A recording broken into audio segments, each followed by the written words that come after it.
اللہ کی ذات کے بعد سب سے اعلیٰ و ارفع ذات جناب محمد الرسول اللہ کی ہے۔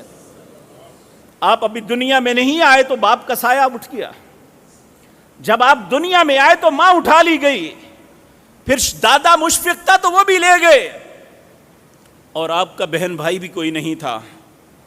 بڑی بہنیں چھوٹے بھائیوں کو سنبھال لیتی ہیں۔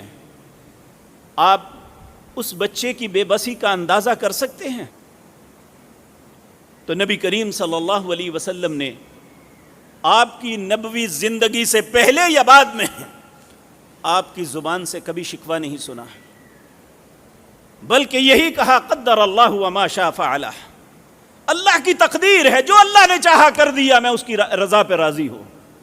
اسی کا نام ہے سعادت مندی، کہ میرے رب کا فیصلہ ہے، میں اس کے فیصلے پہ خوش ہوں، اور اگر مصیبت آ جائے تو صبر۔ اور تیسری بات